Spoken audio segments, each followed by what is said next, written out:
Right. Good evening, everybody across all the multiple platforms we are streaming to. You're very welcome to a very special show we've got this evening. And I want to make sure we make the most of the time we have with our special guest. So without further ado, let me introduce you to Mr. Ben Habib. Hi, Good Ben. evening, David. Good evening, David. Well, thank you very much for having me on. Yeah, well, you're a man that doesn't really need an introduction, so I'll not bother with the introduction, Ben, and get to the point, really, get to the meat, and that is that obviously there's you've launched a new party, Advance UK, and I've got a lot of questions I want to try and get through with you. So let me just start at the most obvious one. What's your reasoning? Why have you launched Advance UK? So, the fundamental reason for launching Advance UK, the principle behind it is that Reform UK is not going to deliver for the country. I had hoped that it would, and obviously Hmm. I believed that it would because I wouldn't have joined it and been its deputy leader and so on Yeah. if I had thought otherwise.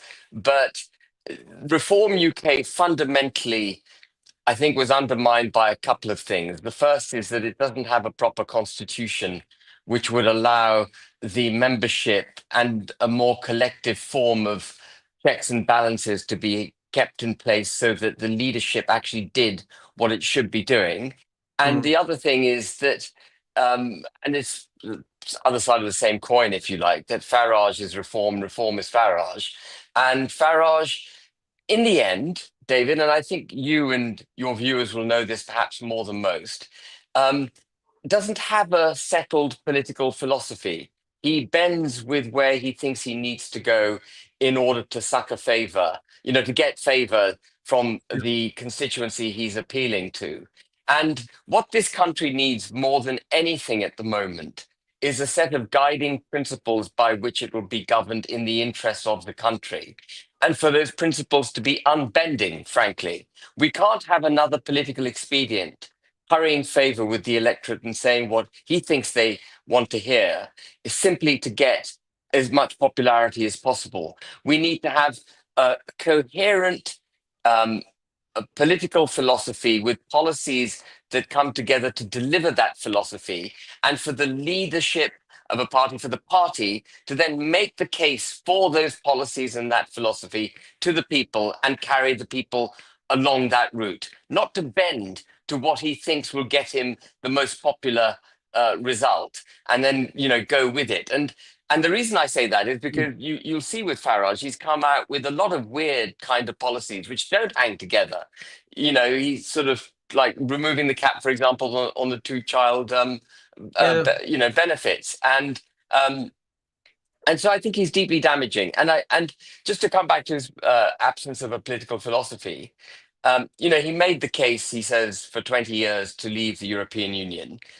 But which entity was leaving, David? It seems to me that he didn't understand the entity that he was representing. No. And, if you're prepared to leave Northern Ireland behind, or you can countenance that Northern Ireland may one day become united with the Republic, you don't even really understand the entity that you represent.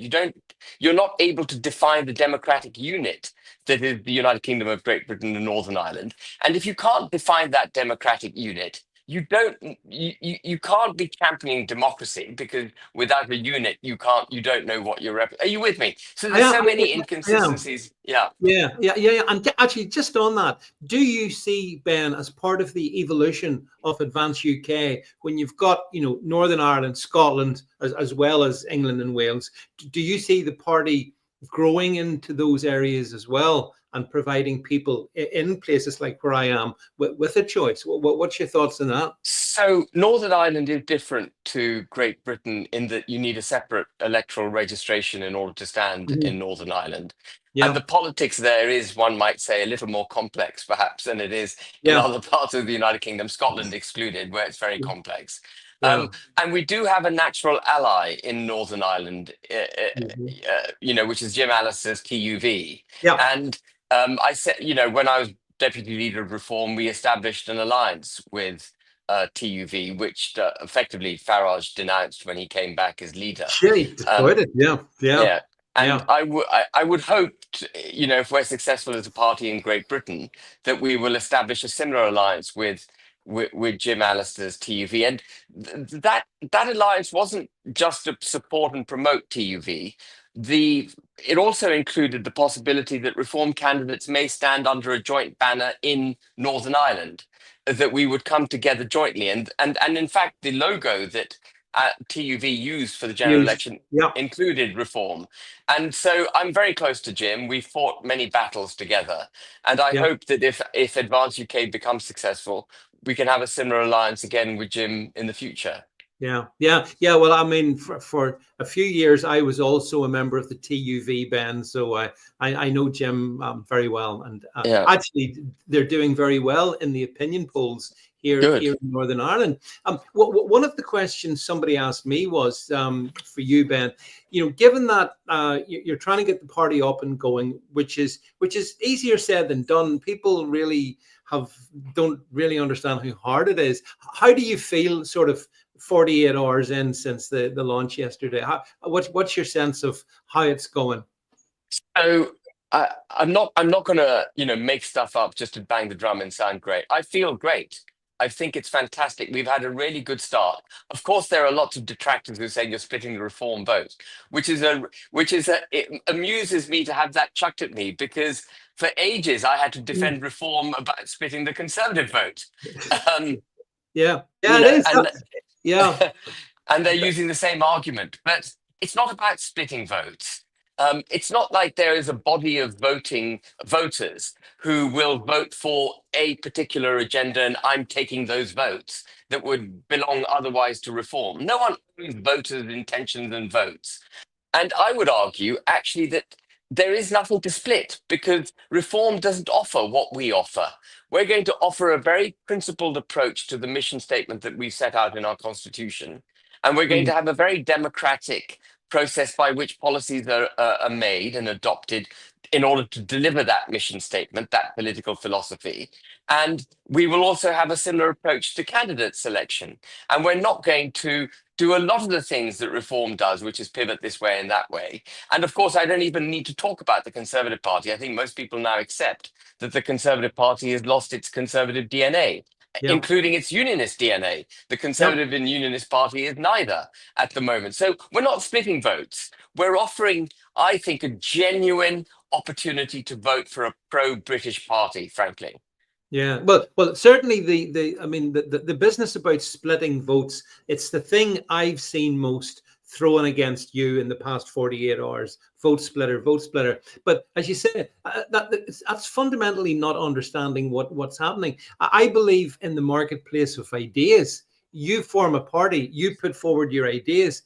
People get a choice, Ben. They might not like it, Yeah, or they might like it. But plus the other thing is, I mean, we're a little bit away from the next elections we have, absolutely. or next June, the assembly elections. I mean, actually, just on that point, would you hope, if things go well, to have some proposition in terms of people standing in the Welsh and Scottish assembly elections? Yeah, so just before leaving the vote splitting debate, Mm. I've also set this minimum hurdle of 30,000 members before we Yeah, become a fully fledged political party. And yeah. that is to test that there is demand for, I believe there's demand, but I want to test it empirically before I start, waving Mm, mm. a metaphorical sword around and Yeah, entering the yeah, electoral battlefield. yes, Um, and I think if we get to 30,000 members, that's a pretty clear indication that the people want something different. Reform fought the general election with 30,000 members.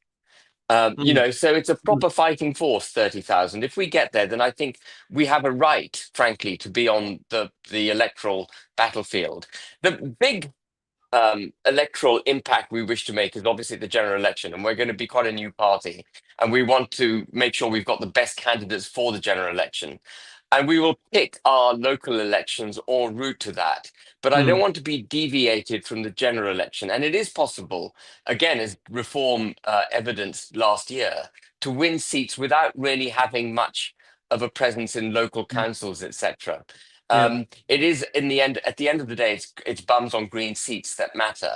yeah. And the other point I'd like to make is that right now, the critical thing I think for the country is to have the correct, in my view, in our view, the correct political philosophy presented to it, the correct mission statement, and the correct policies, so that the debate can be had over what is right for this country.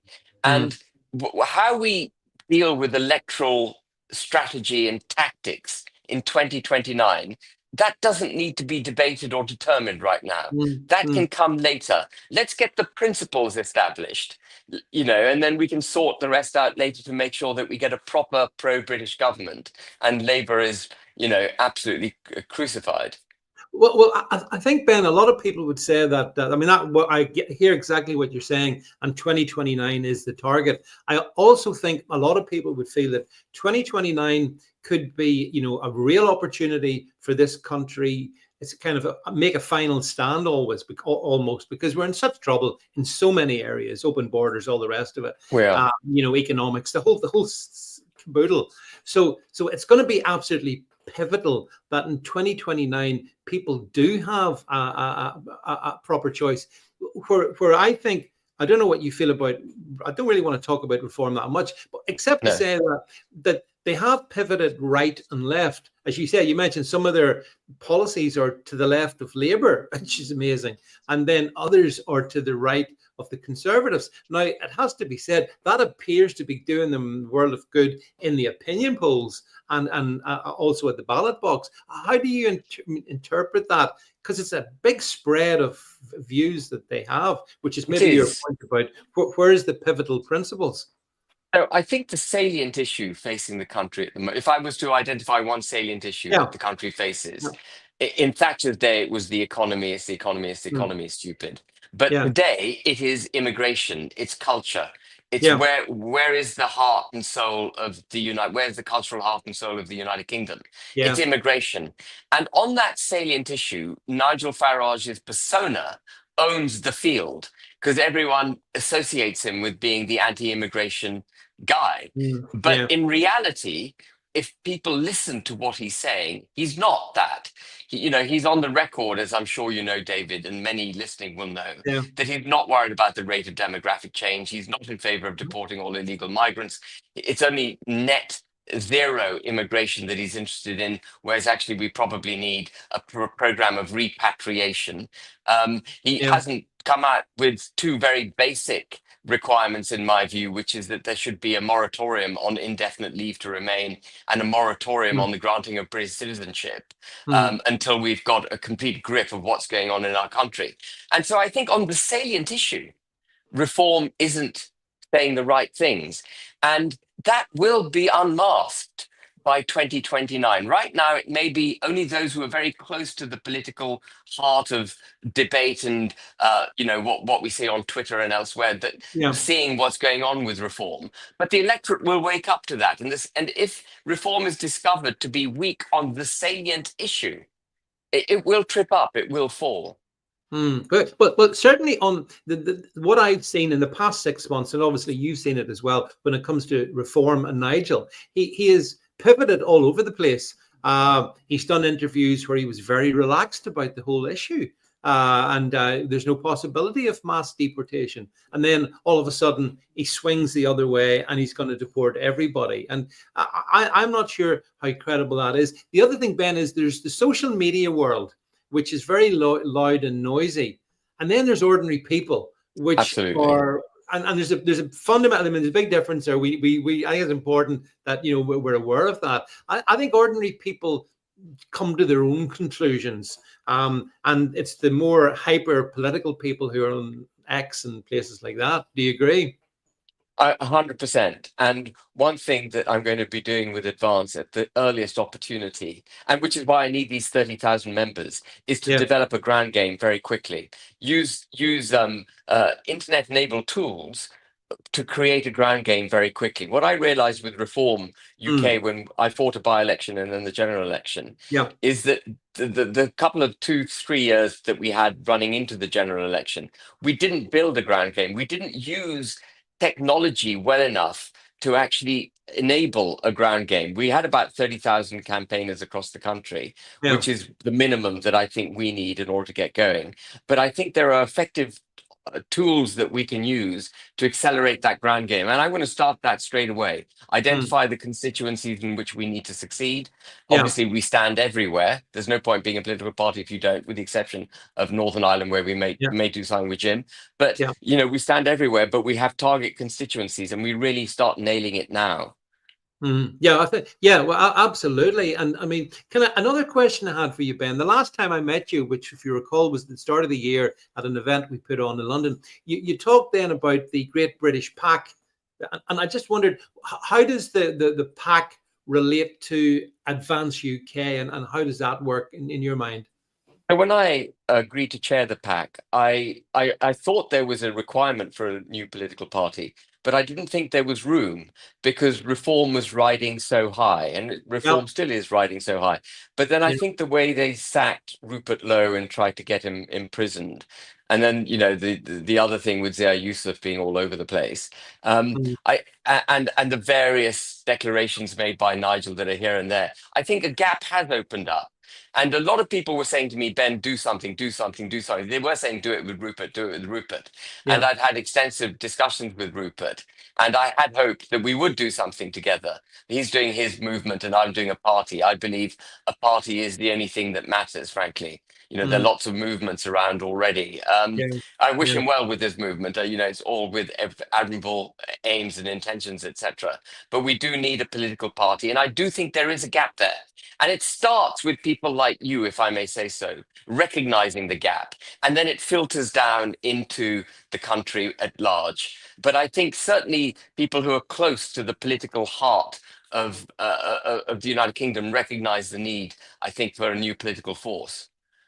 Also, one of the things, Ben, that I mean, obviously, the way that you were dealt with in terms of how you were removed for reform last summer of 24, and then the way Rupert was removed from reform, there's a certain just the only word I can think of is nastiness. I saw the newly elected Reform MP Sarah Poshan being interviewed, I think today, on the media, and she said, "Who's Ben Habib?"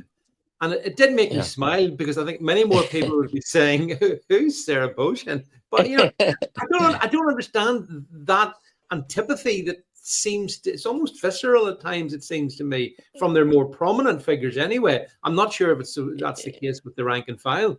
What do you think Uh, of that? well, you're 100% right. And I'm not aware of a single instance where a reform member has either been sacked or resigned, and the leadership Mm. hasn't come out and condemned them, Yeah. with one exception, which was when Yusuf What's resigned, and this? Yeah. Farage was quite nice about him, and then Yusuf Yeah. came toddling But back. he came back, didn't he? He came back. I mean, that must be the shortest resignation ever. That would, Yeah, I mean, things like that make me feel that there is this gap, because there's something wrong there. There's something clearly there's wrong. something which we don't know about. Yeah, No, which, and if you believe in integrity and principle, then that should set the red flags, or the red alert going. Basically, how can yeah, the chairman take the hump, basically, or did he resign? And then Nigel says, "Oh, sorry to see you go," and then he's back. But he's not as back as chairman. yeah, But then he's got all the. I mean, but I mean, as almost enough with reform. So when it yeah. comes to Advance UK, I mean, what would you say?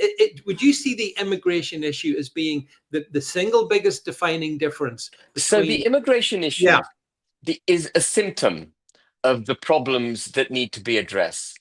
It's right. not that, so there are fundamental issues at the heart of our constitutional setup now, a legal system, which have enabled this problem to arise. Yeah. And I mean, I can give you a quick exposition if you like, but I think at the heart of it is the Human Rights Act, Yep. which I think set aside the definition of being a British citizen, frankly. When Mm, we adopted the Human Rights Act into the body of law, we basically made everyone across the world equal with British citizens. Once we lost what it means to be a British citizen, it was a yeah. hop and a skip for the Equalities Act to then create progressive discrimination in favor of people who are coming to this country. Yeah. And, Yeah. the diversity, equity, and inclusion, the protected Yep. status that's afforded ethnic minorities, etc.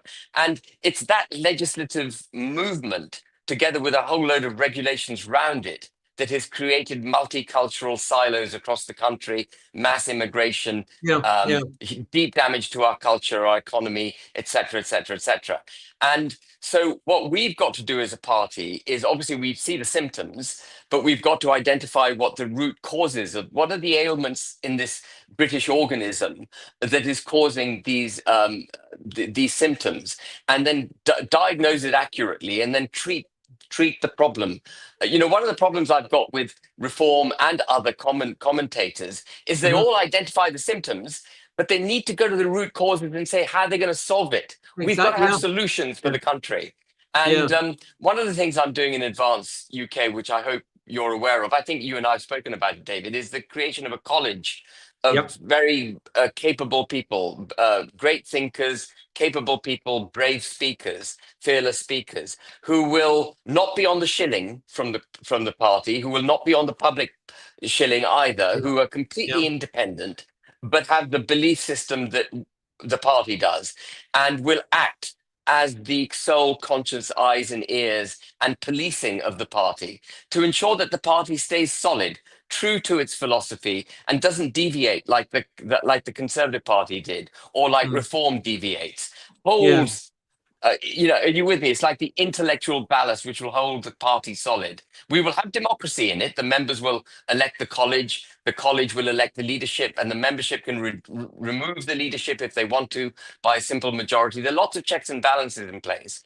But yeah, it's critical that we have the intellectual heft to make the arguments that need to be made, make them in a way which is not divisive, and then have the people ready there to, when we win seats and hopefully, enter government, that we can deliver the agenda that we have stood for, that we're not a bunch of lightweights who yeah. collapse under the opposition of the civil service and so on.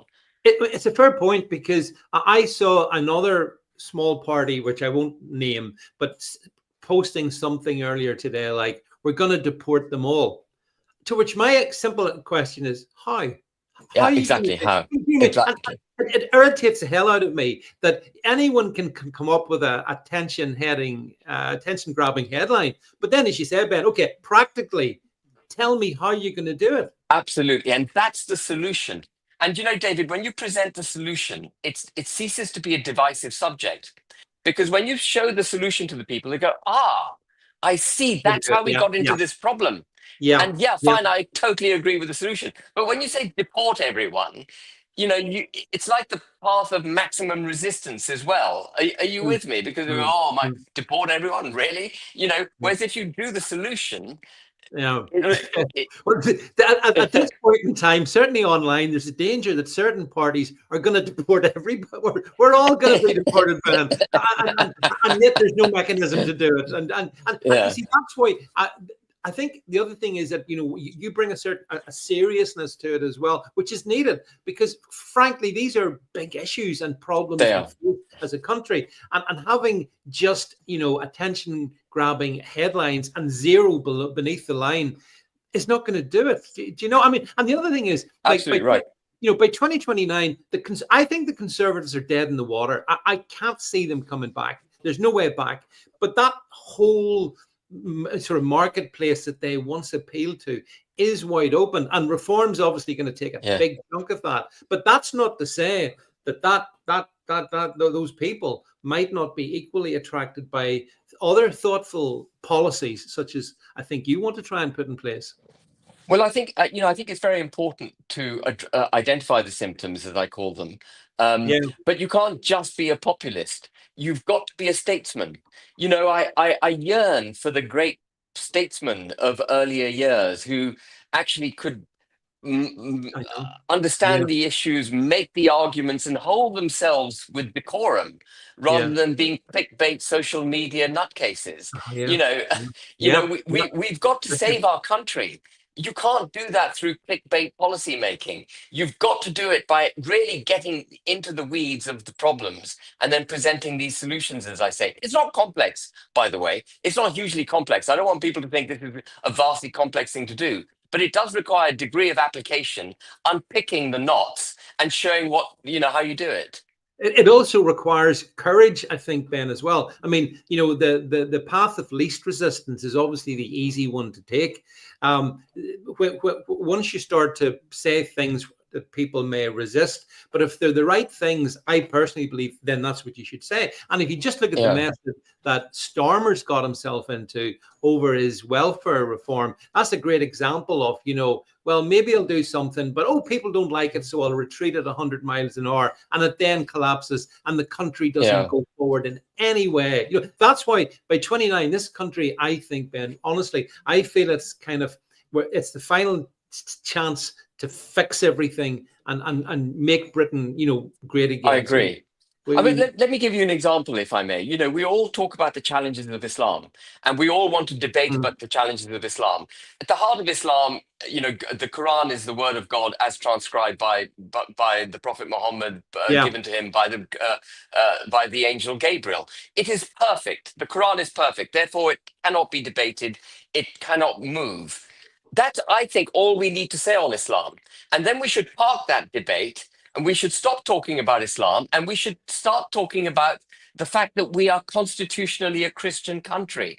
We should make the arguments for Christianity, our history, our roots, our culture, and why that should dominate, and why any cultures coming to this country need to accept our Christian culture. I don't see many people making that argument. I understand the arguments they wish to have about Islam, but that's not sufficient for us to prevail and solve the problem. We will only solve the problem when we recognize that we are constitutionally a Christian country, and that the only religion that should find itself into our constitution is Christianity. Are you with me? We need to make a positive case for our own belief system. Well, I think so. And I think that's fallen by the wayside, unfortunately, in recent years. But then I also think that just on Islam, when you've got other attendant issues, like, for example, halal and Sharia courts, I mean, I think those. I believe that, for example, when it comes to Sharia, Ben, we should all be equal under the law. I don't accept parallel systems in any way. Absolutely. I would get shot of them, like all of them. Yeah. So what I would say is the solution is to remind ourselves that we're constitutionally a Christian country, that everyone is equal under the law, and therefore any system which contradicts that is not allowable in the United Kingdom. Full stop. And if you bring back, by the way, just very quickly, Starmer wants to take the bishopric out of the House of Lords. I don't know if you're aware of that. He wants to do that because he wants to set aside completely our Christian roots. He wants to we are constitutionally still technically a Christian country. He takes the bishopric out of the House of Lords and he removes that. We have to fight for the bishopric to stay there. In fact, we need to also abolish the Supreme Court and put those people back in Parliament. I agree. One of the big damages done to our judicial system is removing. Parliament was the supreme legislative body, but also it was the supreme judicial body. It was one and the same thing, and he separated it. And it should never have been separated. And these are the kind of constitutional damaging steps that people have taken in the past, which need to be reversed so that we can then have the solution. Does that make sense? It absolutely does, and I think that if we approach things in the way you're saying, Ben, I think that's electorally quite attractive as well. Because again, going back to the Twitter bubble thing, there's a danger that people get so the sort of stuff with that even I might say on social media.